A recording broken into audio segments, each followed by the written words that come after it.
Hello, I'm Paul Briley, and you're listening to Off the Comma. I'm a human who cares about supporting other humans. On this podcast, we'll explore all facets of what it means to feel stuck in life. We talk with people just like us who have found themselves sitting on a comma and not knowing where to go next. We'll unpack the experience with them, where they've been stuck, what it feels like, what they experienced, and what they learned. My goal is to inspire you by seeing yourself in others. I believe that when we feel more connected and seen, magic can happen.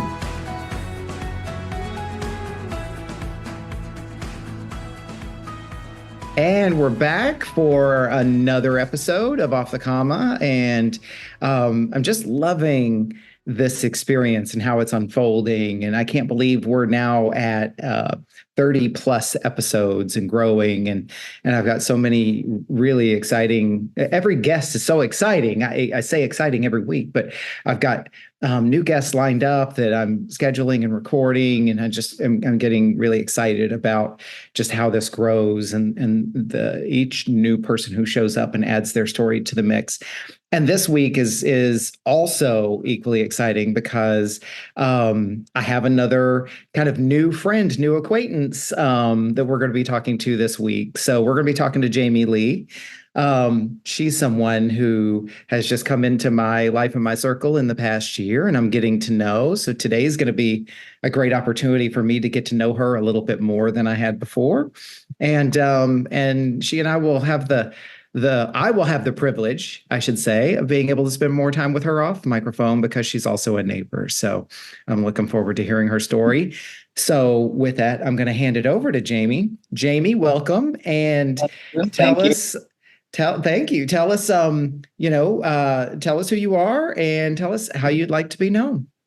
I would consider myself a self-healer. That's how a healer of self. I'm known as Jamie, but I also have my art name, which is Suraya, for when I do poems and things like that. Nice. Any other words you would use to describe yourself, in addition to healer of self? Artist, poetry, painting, fashion. Artist is the artist of everything, pretty much an artist of everything and a seeker of knowledge and wisdom. Seeker and artist. Nice. And you and I have talked quite a bit too about the wide variety of artistic forms that you pursue. Yes. And I'm hoping we'll learn a little bit more about that in your story, which we'll get to here in a second. Yes. When you say healer of self, what does that mean? I took my health into my own hands pretty much and started listening to my body, and I had to fix some health things. So I just kind of took it upon myself and started paying attention to what I needed and what my body was telling me to do and eat. And so pretty much I had to take it away from the doctors and do it myself. Yeah. Well, it seems like all of these things tie together, right? The artist's way and being a seeker and using all of these things to help you heal yourself. I can't wait to see how this shows up in your story. And we're going to get started on that in just a moment. But before we get into the 5 questions and really embark on your story, I always like to ask my guests first, as you think about, this next 45 minutes to an hour that we're going to have together, what intention would you have for yourself? What would you like to have from this conversation today? To get part of my story out there, for other people to see that they can too pull themselves off the comma is what I would say. They could pull themselves out. They can do it. They can do it. The power we have is within us. I love that. And most people don't know it. And because I didn't know it, it almost, ended my life. So. Wow. Okay. So it sounds like there's some really kind of big and vulnerable things to share in your story. My intention is to support you in your intention, create a container where you can share your story and for us to kind of unpack it a little bit and explore a little bit deeper, because I firmly believe, like you, that we all have the ability to pull ourselves out and that the power is within us. So I want to create a space where you can share your story, because I believe that someone or someone's out there will hear your story and recognize a little of themselves in you, and that your story will inspire someone, make someone feel a little less alone at the Yes. very least, and Right. potentially empower someone to move forward on something that they're looking forward to. Right. Right. Definitely. Nice. All right. Well, let's jump in. So, as always, I ask the same 5 questions of every guest. And as always, you and I haven't talked about what you're going to be sharing today. So, let's jump in with the first question. Jamie, where have you found yourself sitting on a comma in your life? I think I would say about 2 years ago. I'm sure there's been many commas, but the one that stands out is 2 years ago when I got down to about 99 pounds. Mm-hmm. Yes. And I didn't really take it seriously at first until I looked in the mirror one day and like really looked at myself and was like, oh, wow. And so that was my comma, because I knew in that moment that I had to make like a big change, because if I didn't, then probably within that next year, I would have not been here. That's for sure. I'm very certain in that. I'm very. That's a really big life situation, right? Because you're talking about your health and then all of these things that are contributing, potentially contributing to this. What was happening for you at this point that you've gotten down to this weight that now has caught your attention and sounds like has alarmed you? Trauma got me there. Dissociating got me there. I didn't realize that I had dissociated. I really thought that I was living my my everyday life, and I one day I was sitting in my room, which I was doing a lot. I found myself always sitting in my room. It was like a progression. I started in the bed every day. It was always the bed, because I would lay there and try to figure out, okay, so what's the reason to get up today? Where's the excitement? There was literally nothing. It got to that point where nothing was making me want to get out of bed. So I found myself sleeping more or whatever. Then it progressed from the bed to the floor.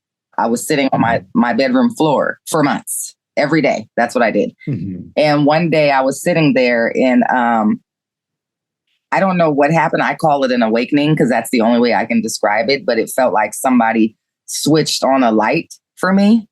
And I found myself looking around my room almost as though I didn't know how I got in there. But I knew where I was. And it took me this long to realize the best way to describe it was almost like I stepped back into my body in that moment. It was like I had not been in it, even though I thought I was. And and I felt when I did it, it was weird. I felt it. I mean, this is a big story. So, and as we talk and progress, obviously, share whatever is comfortable with you and only what's comfortable with you. But what you're describing really kind of reinforces what you shared, right? There was this dissociating that was happening in your life. And when you say trauma, there was a trauma that happened that triggered this dissociation? I feel it was multiple traumas, multiple from childhood on up. It was like a repeat of traumas. And I was someone that was like, I would take the hits and keep running. I was that, okay, well, I'll be fine. That'll be okay. Even though it was stuff that was like life altering that I probably should have sat in the moment and felt it and dealt with it and things like that. I just kept going. And that got to the point where I couldn't go anymore. It was like there was no more going. I had to do something or I was going to die. Yeah. Jamie, you're describing, I mean, it sounds like it wasn't like, oh, this thing happened to me 2 years ago and then suddenly I lost all this weight. What I'm hearing you say is this kind of things had been slowly building and building, and I had been operating as if, Right. you even said in different words, I had been operating as if and kind of following the routines. And then just one day, like Right. I saw the effect that it had been slowly having on me. Right. Right. Because I thought I was doing okay. Because to me, I had decided I'm gonna work on myself when my last kid is 18. That's what I told myself. Because I felt like, wow, I have the children. My trauma has nothing to do with them. They didn't ask to be here. I brought them here. My trauma is my trauma. It shouldn't or it shouldn't touch them in any way. So I knew that I was holding it all in. I wasn't someone that was running around thinking I had it all figured out. I knew I was keeping it in. I had a plan. You know what I mean?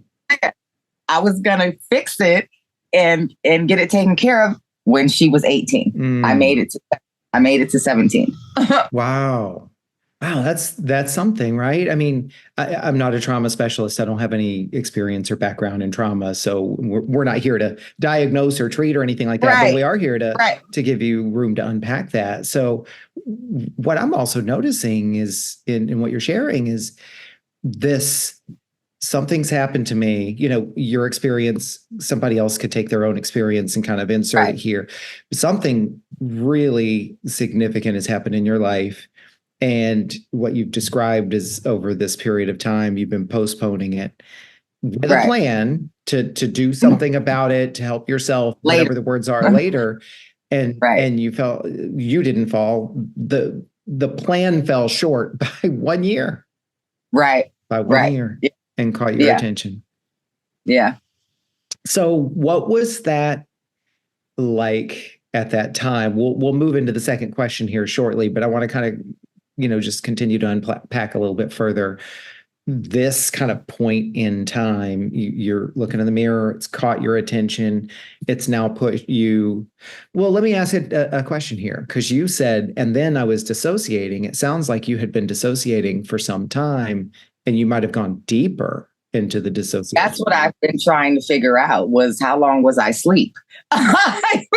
That's like, I really been like, going over this in my head. I don't fixate on it, but from time to time, I'm like, okay, when did you fall asleep? And I do go over my life and try to figure out like, what was the one that did it? But there were so many. And, it's not just that. I've had a lot of rare health things. I've had a lot of rare cancer, aneurysms, stuff that you would only get if you go to other countries. I've never been out of the country. Like it was so many different things. And the traumas were traumas that, there's like, we have rape in there. We have abuse in there. We have, it's so abandonment. It's so many different things and they just never stopped. They just kept coming. And I just kept, dodging them, feeling them, but dodging them. And then I think what helped me get to 17 years, it's not something that I would ever glorify or anything, but I believe it was my getting addicted to my pain medicine, if I want to be really honest, because I feel that it was given to me at the right time. However that sounds, it was given to me due to my cancer. And, before I started to take that, I was already reflecting on things with myself. I was already feeling like I was too serious of a person. I was too, the fun was leaving. I was always uptight. And when I got the cancer, that's when they gave me the medicine and they put me on so many a day. When I started taking the medicine, I started feeling like Superwoman. I started feeling like I could hide the stuff. Like it wasn't affecting me at all. I could just go. I could be mom. I could go to work. I could do all these different things because to me, I didn't look at it as being addicted. I looked at it as my doctor gave me these. He gives me these religiously every month. So you're not addicted. You're taking them like you're supposed to take them. It wasn't until I got up to taking 20 a day that I realized it was a problem. Yeah.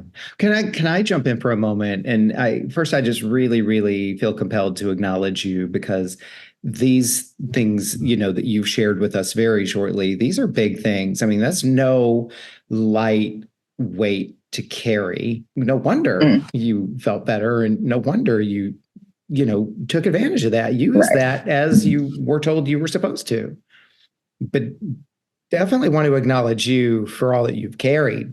I mean, and I mean, that is to be acknowledged for even carrying that.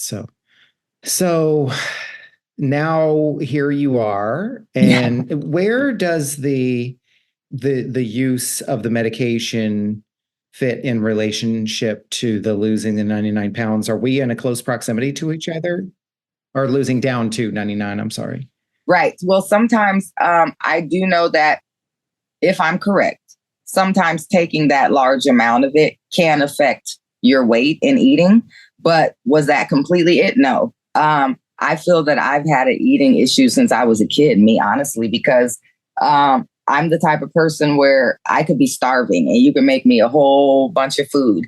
But the minute something happens or my nervous system is affected in any way, it instantly leaves. And sometimes that could last. I literally have to physically make myself eat because it will leave. There will be no want to eat food at all. Mm-hmm. So it's like a form of an eating disorder, but I don't know. It's not like anorexia or anything like that. No, it's literally tied to like my nervous system. Mm-hmm. Well, and you've really already started to paint a canvas for us. I mean, even as an artist, right? You're painting a story for us right now. Like, it's really not just about the weight, is it? Right. It's not just about pick one trauma. It's not just about where you are in your life. I mean, these are all things that have, in a way, it sounds like, and correct me wherever I misrepresent what I'm reflecting back. All of these things have, in some way or another, sort of kind of attached themselves to your identity, and they have all these intersections of and connections between them. I mean, one could say no wonder, that it kind of came to a head. Right. Oh yeah, it had to. I didn't think it would. I think I was like most people who think, well, as long as I don't talk about it, as long as it doesn't exist, I can't see it, it's okay. But it's still in you, and it's still affecting your nervous system, your health. It does more damage than people think, and even myself, because I didn't expect it to come to head like that. No, because I thought, like I said, I'm doing okay. I'm holding it together. Well, and so here you are, and it's this point in time where you call it, you've had this awakening. You've seen yourself in the mirror. You went into this deep period of dissociation, and then something starts to wake you up. So let's go into the second question. Yes. So given what you've described, this comma you've been sitting on, this is a lot. And you are at this point now where you've had this moment in the mirror, you've noticed the weight loss, you went into this period of dissociation, and then you said these messages or these signals started coming to you, these signs, and so you started to awaken. What has the situation created? Like, what happens next in this story? As far, well, if I'm hearing it correctly, I at that point, I had two choices, which was continue down that path and probably die in a couple months to a year. And that's just being completely honest. Like, that's how bad it was. Or I had to step out of my circle that I had myself in and do something differently in order to change that. So that's when I started getting back more into my spirituality, which I had already been, but I had kind of stepped away from. So that's when I started only eating the things that I craved, spending more time in nature, getting back to the things that I used to love that I had kind of forgot that I loved, if that makes sense. And that's kind of, I'm a little bit past that right now, but that's what happened after that point. It was certain things that I had to figure out what were things that worked for me to keep me out of the depression, to keep me out of the anxiety, and for me, it was always music, art, nature, spirituality. It was always those things for me. You kind of described, the things that you did. I'd love to learn a little bit more about what was happening for you on the inside during this particular point in time. You during the time when I was 99 pounds. Yeah, and as you moved through this awakening, I mean, you described some of what was happening for you before. Yeah, chaotic. Mm-hmm. It was chaotic. It was because it was so many different things spiritually. That is a whole nother story that I was seeing. Mm-hmm. But in that, before that, it was hell. People talk about heaven and hell being destinations that you make it to once you leave here. And I say, no, heaven and hell is found here because I've lived in both and inside you. So when you can't escape it, and that's pretty much what it was. It was to the point where I couldn't escape it anymore. It was really dark inside. I don't want to say dark. I want to say more, it was sad. There was before that. So that's why I say it was chaotic, because it was so many different things going on.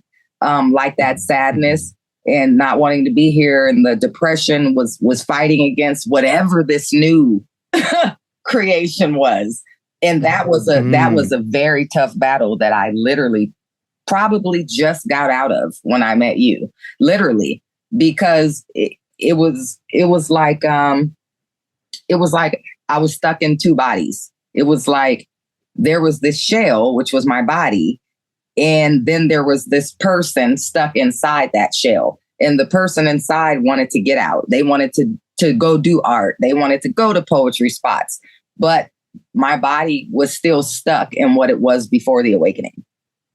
So that was a battle it's a really tough battle. It can be depressing because when you're screaming inside, you want to go out. You want to go in nature. You want to, but your body is like, no.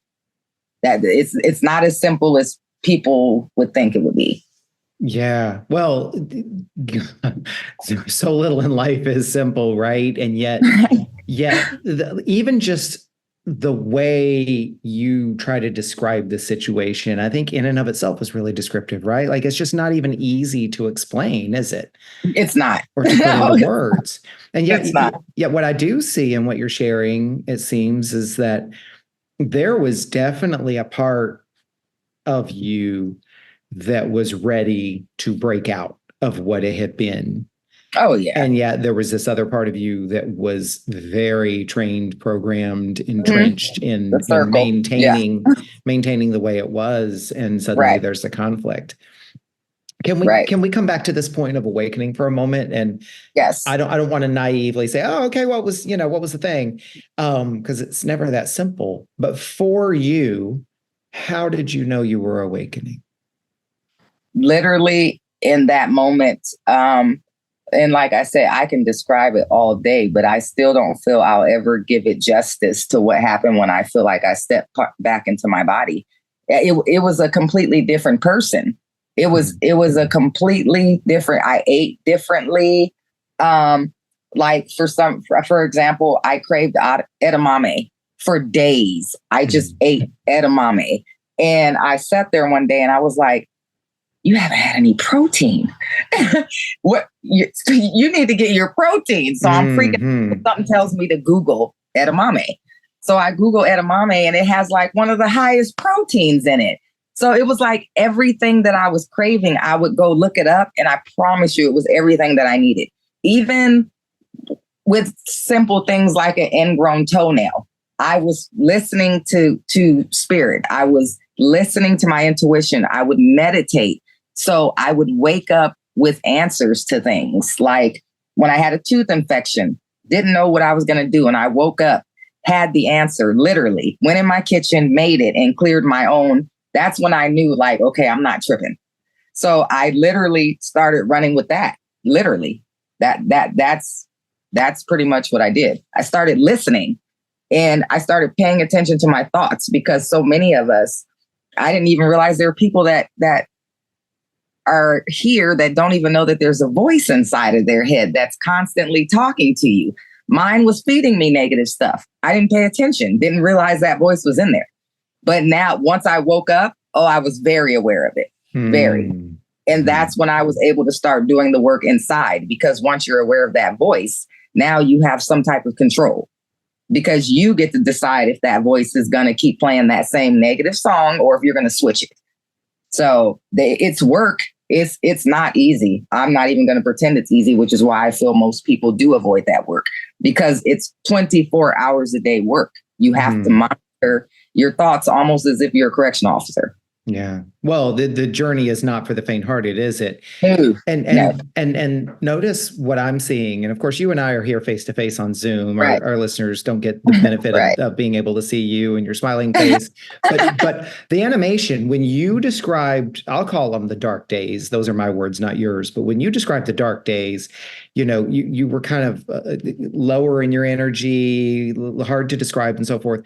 But for these past couple of moments that you've described exactly how you leaned into your awakening and stepped into your body, your energy level was up. You were clear. You were passionate. You were convicted. You were energetic. Like I can just see the energetic shift in you when you talk about when things changed. It was huge. I think there's probably people out there who would say, well, you know, what do I do to get that? Or how do I go about and do that? How do I go about getting that? But what you described earlier was you were in this deep period of kind of searching and almost waiting, and then something happened. I think I was waiting to die, if you want to be honest, because I really feel like a part of me, and it's not like, I won't say that in the mind, because in my mind, I feel like I'm stronger than that. Something was just tired. It was tired. Because when it's the trauma for me, from I can say about 5 to like my 40s. So that's a lot of years of constantly just going and running. So I think that I was just exhausted, and I wasn't a suicide attempt person. I attempted suicide at 18. Once I had children, I had decided for me that thought would never enter my mind. I don't speak on anyone else, for myself, because again, my trauma is not my children's problem. It's that, no, it should have nothing to do with them. Do I share it with them? Yes, I do, because I want my children better prepared. But it had nothing to do with so for me, it would have never been going back to doing something like that again, not with my children. So I don't know if somewhere mentally I just made this decision, or somewhere a decision was made, well, we're just going to ride it out till it stops, or what. So I think I woke up at the right time. I woke up when I was supposed to wake up, because if I didn't wake up that day.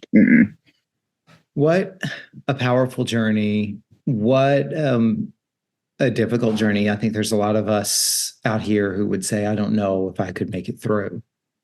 So, you know, that's a huge acknowledgement to you. And what I think I'm hearing you say is, you know, that sometimes when we go out, people who are listening probably most likely have an interest in their own development and maybe their own evolution. They're seeking too. And so human nature is such that it's like, well, how do I do that? You know, I kind of touched on that earlier, but what it sounds like, what I'm taking from this, for me, let me be clear, is that you had carried these burdens for so long, it got to a point where, in your own words, it broke.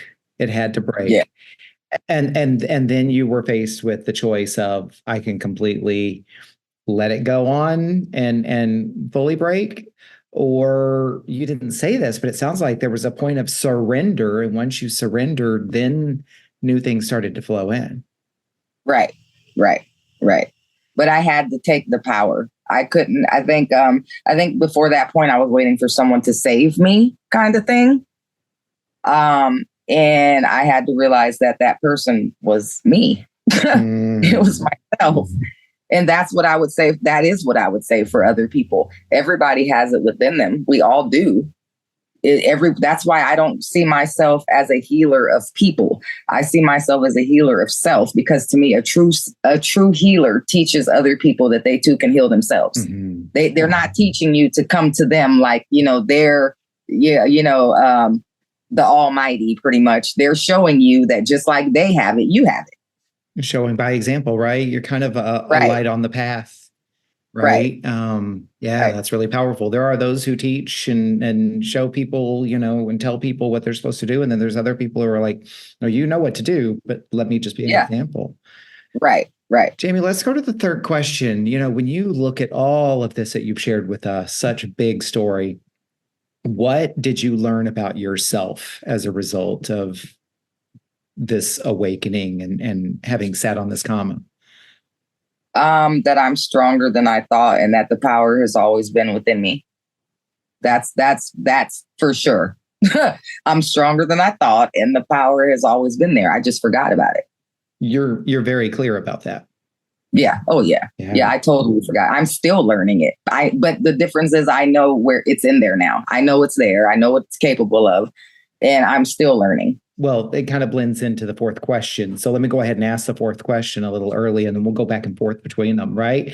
So what has changed for you as a result of this learning?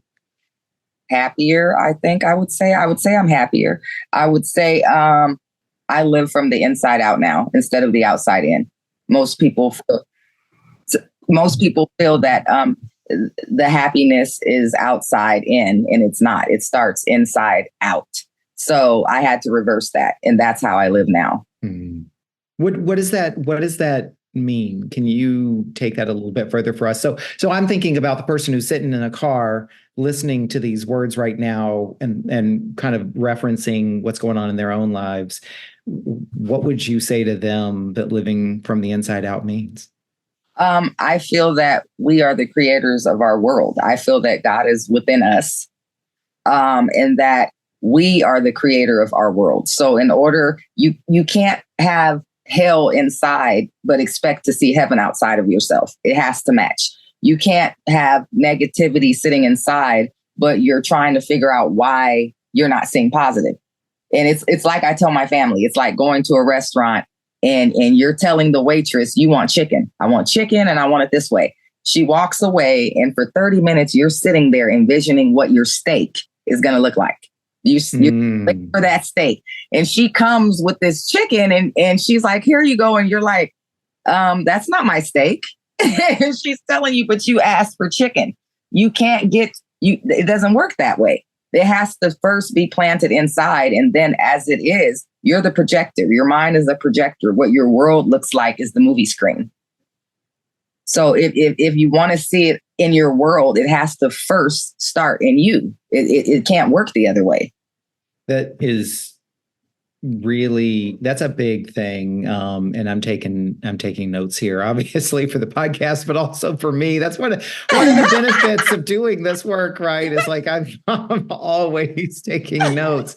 And you described this earlier, right? This really builds on what you were sharing with us in your response to the second question, which is there were these hardships, and there's no diminishing that, these traumas. Right. But when the next thing, I'll just say that, presented itself to me, as you described, this awakening presented itself for me. You yourself said earlier, I had to do things. I had to take it. I had to start paying attention. I had to start listening. I had to do these things. Right. And so now what you're sharing here is like, yeah, there's work. You have to do work. And it starts with just getting clear on what you want, or even, not what you said, but getting clear on what you don't want. The chicken and the steak example is a great example. Yeah. It doesn't matter if you're a vegan, like it's just a metaphor, right?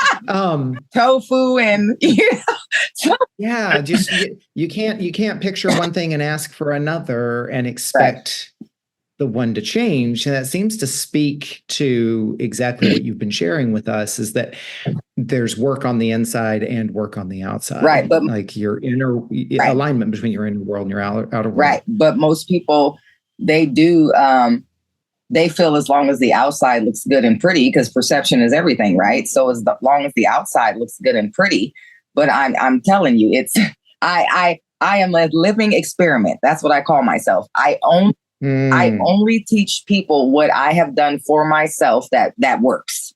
That's literally it. And I'm seeing it produced in my own life. I'm seeing it, and it's not as easy as it sounds. I tell people it's like switching a light. It's not, because if you've been living, and I keep using the circle, if you've been living in that same circle that has keep getting you the same results, at some point you have to step out of that circle and throw it off.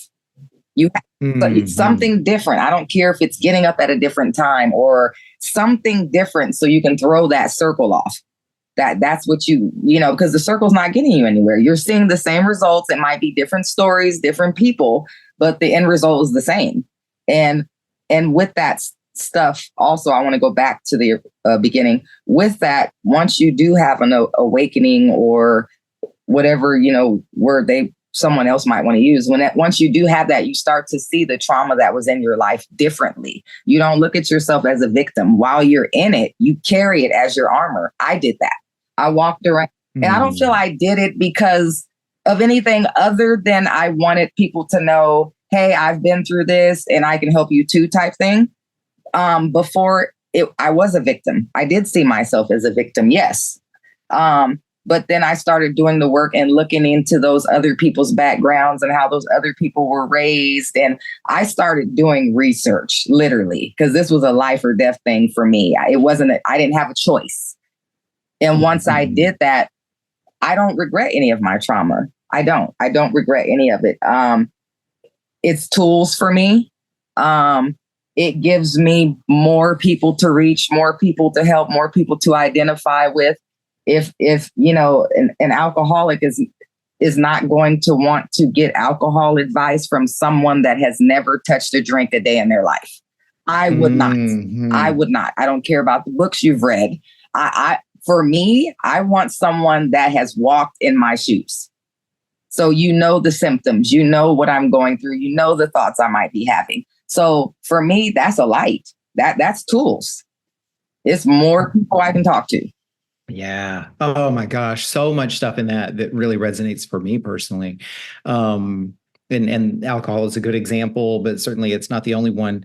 The traumas, what you're describing is this process of sort of the victim becoming the teacher, but yes, there's different ways we can interpret that word victim, right? In coaching and therapy circles, you know, it's used intentionally to talk about mindset and being able to change your mindset. But I use it from the standpoint of maybe let's change the word to subject, right? Okay. The subject of the trauma. Right. Then this is your story. You're telling us the subject of the trauma then finds a path or is presented with a pathway to reframe or to redefine the traumas, not re-experience, but like redefine them and then use it as a tool to move forward, like you said. Don't get stuck in it, because when you're stuck in it, that's when the depression comes, the anxiety, the nerve, that when you're stuck in it, it's when you can't stop replaying the scenarios. You can't stop, you know, because it feeds something in your subconscious brain. It feeds all those negative things that you already think about yourself. The more you stay stuck in those traumas and the things that, because I did it. I physically did it. Like it was like an armor that I wore. You could read my jacket. You'll see cancer. You'll see aneurysm. And so when I took that off, when I separated myself from it, because as long as I'm still, to me, wearing it as an armor, that means it's still inside me. I had to separate myself from it and look at it, step outside of myself and look at it from a different angle, different perspectives, dissect it. That's what I had to do. Everyone doesn't have to. But for me, my brain needed to understand why I had to go to these particular things, because I was blaming myself. So I had to find the why. You went into, and you even alluded to this earlier when you described yourself as a seeker. You went into this total period of exploration, seeking meaning, seeking different ways to understand your situation and circumstances. Yeah. I'd love to put this out there as sort of like an acknowledgement, and then you take it where you would choose to. What I don't hear you saying is like, oh, you know, if you have trauma, then just do these things, throw it off. Like, you know, the way you describe it in this little 45, to 60-minute episode of a podcast makes it sound simple. It is anything but. And it's not that this is what you're supposed to do. This is what possibility can look like for you if you Yes. too Yes. carry trauma. Oh yeah. And that's my whole thing. That's what it's all about. Everyone can do it. Is it not easy? No, it's not easy at all. And I probably have gotten as far as I've gotten because my medical stuff. So I had no choice but to take off work and things like that. So that could, because I've had people tell me that, oh, you're not working right now, so it's easy for you. I've had people, it's easy for you to tackle your trauma. I love that because in of course we're both here in America, Yes. right? Because not working in America is so easy on us. Man. Right? Right. Not true. No, not at all. Not at all. But that's not the point you're making. The point that you're making is that whatever circumstance here's what I'm taking from it. Whatever circumstance you're presented with, each one is its own opportunity. Yes. Like if you allow it to be. Right. That's what I'm hearing. Right. And no, and like I said, I'm gonna keep saying it's not easy. It's not. If you really want it, it's work. It's work. Why do you think so many people avoid it? And if you want me to be honest, if I wasn't put in the position that I was put in, I don't know if I would have tackled it or not. I kept telling myself I would at 8, when my daughter turned 18, but I don't know. I was forced to. So that's a difference. I didn't have a choice. So, but it is doable. I tell people it's doable. It's been 2 years for me. I'm still going. Healing to me is never ending. Just like learning, knowledge, and wisdom is never ending. I feel we're forever learning. We're forever growing. We're forever evolving. So, but it's possible, especially if you have a good support system. That's even better. That's even better. I kind of did things by myself, but I'm that person. So everybody's different. You have people that they do have to have that. I'm one where I kind of got to tackle it by myself. And then when I come out of it, so everybody's different, but I didn't have hope. No, I didn't have hope. Not my first year. I thought it was full of crap. If you want to be honest. But it sounds like there was perseverance. There was something. Let me ask you, what was it that allowed you to stick through this? What was it that kept you going? You said it wasn't easy. It didn't happen right away. That this took time. The fact that I feel like I came here with a purpose, and I felt this way since I was a little girl. And I felt like if I gave up, I would never fulfill that purpose. That's literally why. Yeah, because I'm very strong in that purpose. I'm passionate about that purpose, because when you have lived a life in hell, when you have been to the dark, when you have been that sad and you know what it feels like, why would you want other people to go through that? And that's my thing. That's my thing. Because it's not easy, and some people don't make it. And I'd like to be a part of helping people to get past that. Well, and you again, you're modeling and showing us, a possible way, because in turning this situation around and sharing your own experience, you're showing people what it's like to experience things, to go through the journey, and then there's also plenty for you to share, right? So anybody you're somebody that could be confided in, for somebody who feels like, hey, you get me, and you know what it's like, right? There's a light at the end of the tunnel. There's a light. I love that. So you described, kind of a sense of purpose and a sense of meaning, even if it was a dim light, but it was definitely a thread through everything. Like despite everything, there was still something. Right. Like you said, there's a light at the end of the tunnel. Jamie, let's go to the fifth question, the last question here. What does getting off the comma look like for you? Let's see. It looks like becoming a full-fledged life coach. Now, I know what you mean by that, but why don't you share with our listeners what that means for you? I will be starting school in July to become a certified life coach. And I'm super ecstatic about that. What made you choose that path? What this first of all, that's exciting. And Right. and why? Why this path?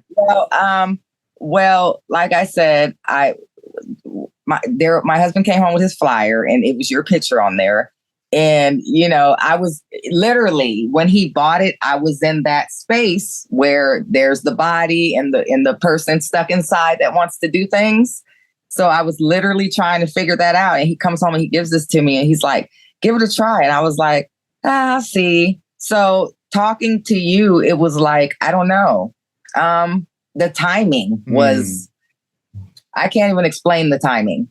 Because it was like you handed me the baton just from talking. And with that baton, I've been running since. It is really interesting, right? Like to kind of step into your story for just a moment. This is, I don't know what the relevance is, but we're going to share this anyway, because there might be something in that for everybody, right? But like you said, timing and when life presents things, everything that's presented as an opportunity. I myself, right.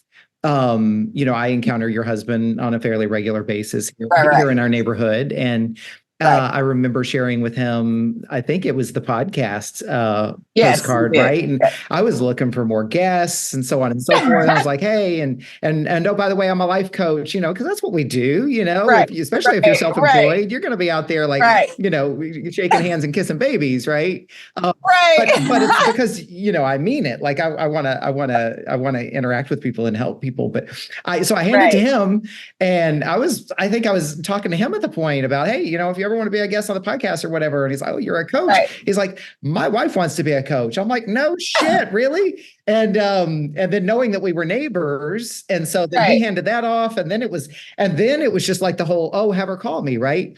But then funny, because I was walking, I think, to the farmer's market or something like that, and ran into him in the parking lot. And then he's like, oh, you got to come in and talk to Jamie right now. And then you and I just hit it off right then and there. So yeah, this wasn't like, oh, I was knocking on your door and twisting your arm. Right. Like, these little things found each of us.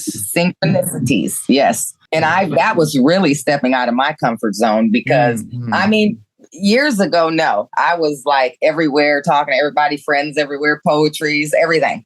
But after the hermit stage I went through, that was really, but I pushed myself. The thoughts were there. No, don't do this, Jamie. But now it's different because I can hear them and still keep going. Well, and it's been an inspiration to me too, because obviously every person that I come across, I've started to really dial in and tune into what I can learn from them and their story and their experiences. And it's just been, these times that we've gotten together, it's just been delightful to get to know you and to hear your stories, the parts of your story that you've shared today that I didn't know about continue to inspire me because, whenever I feel a certain way or I'm going through a challenge, I can look at the other folks in my life and be like, okay, if they can do that, then I can do this. And so that's how we're all kind of helping and supporting each other. So right. Well, we thank you so much for sharing your story. And this one was a big one. And I know there's a lot of heavy elements in that. And yet taking us through the journey of your life in getting us to this post-awakening period, like just so much that you shared with us, and showing us about what it's like to carry burdens and then to be able to make choices. And so I've taken a lot from that. I want to ask you, as you look back on the last 45 minutes or so, what would you acknowledge yourself for in being here and sharing this story with us? Just being here, coming out of my shell. It's coming out of my shell time. Yes, I'm on fire now. So yes, this is the beginning of it. This right here is the beginning of it. I have to say, I don't know that this is the beginning of it. You were out of your shell in here in such an inspiring way, and so perhaps it's the beginning of the next leg of your journey, or or wherever this is going to take you. But I would definitely challenge back and say, I think that coming out of the shell has already been happening. It's already been on that journey. For sure. Jamie, tell us, for folks who are listening, where could they find you? Again, keep in mind, I'm going to put any links and so forth in the show notes. So where could people find you if they wanted to learn more about you or look you up? They can find me on Instagram and it would be su.ryah. But it's going to be in the footnotes. Wonderful. Wonderful. And then one other thing that I like to do with all of my guests, because it's an important element of the podcast, because the podcast is all about sharing stories and lifting people up and inspiring each other through, our experiences. So I invite all of my guests to offer up any acknowledgments. If there's a creator or a cause or somebody important in your life that you would like to give a voice to and, maybe shout out to or publicize, that's what we do here. And some guests, it's, organizations, some guests, it's creators, sometimes it's books or films or what have you. So who or what would you like to acknowledge today? Can it be a couple things? Sure. Okay. So one is the book that I first started reading after my awakening, which is called The Power of Your Subconscious Mind. And it's written by Dr. Joseph Murphy. What was it about that book that was amazing? Briefly, you don't have to get into the whole synopsis, but the power of your mind. Everything that I was just discussing as far as how you work from inside out, the power of your subconscious mind, what it's capable of as far as healing, health things, negativity, all that. It's in this book. And it's a very old book. I would also like to acknowledge my circle of people. Being with someone when they're going through a journey like this can be kind of chaotic, especially if it's someone that's always been talkative or always been like the life of the party. When they change as a person, it could make people feel a certain way, so you do lose people in the process. You do. But I want to acknowledge the ones that have stayed in my circle and that have grown with me. It was just watching me grow, and they themselves have grown also. So I would like to acknowledge them. And I'm not done. I would still like to acknowledge Paul for doing that, being led by spirit to drop off that flyer that day. That's what I want to do too. Thank you for that. I'm very humbled and grateful for that. So I like you. That's what I want to be in the world. That's what I want to represent. That's right. And it's not because I want to be some kind of saint or anything like that. That would be lovely, but I just want to be a good person. Well, let's travel the world and do that, Paul. Well, yes, I love it. And we're all here. We all have these gifts, and you don't have to have 1 million followers to share your damn gifts. Just share the damn gifts, right? It's like parables. If for anyone that reads the Bible, it's like a parable. So whatever you're speaking, your people will hear that. They will pick up on it. The ones that's meant to. I don't care if it's 3 people. Lovely. I love it. Jamie, I have so enjoyed this conversation. Thank you so much for really opening the box on this one and really, kind of sharing of yourself, especially with everything that you've shared. And I look forward to more offline conversations. I believe we have ourselves a lunch date in the not too distant future. And I wish you a very lovely rest of your week. And I will be talking to you again very soon. Thank you. Thank you for having me.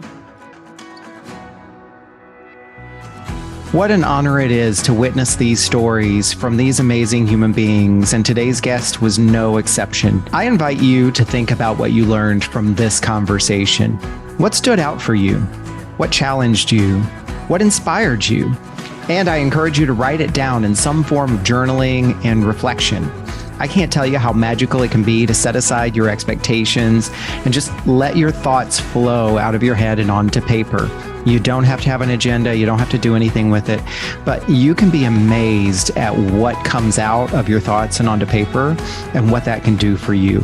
I know freestyle journaling has been a powerful practice in my life for a very long time. You just never know what you might discover about yourself. Thank you for listening to this episode of Off the Comma. Follow me on social media at Off the Comma, and also look for upcoming workshops and events at offthecomma.com, or better yet, go to offthecomma.com and sign up for my mailing list and let me bring the news directly to you. I am passionate about keeping this podcast ad-free so that we create a safe container for people to be able to tell their stories uninterrupted by commercials and promotions. I currently cover all the production costs, and I'm happy to continue doing so. And I'm also open to and appreciative of any donations that anyone would like to contribute. This is nothing more than to be able to support the podcast and cover some of the monthly editing and producing and equipment costs costs that are associated with this podcast. So look for the donations link in the podcast descriptions wherever you find this podcast. Be sure to like this episode, follow the podcast, and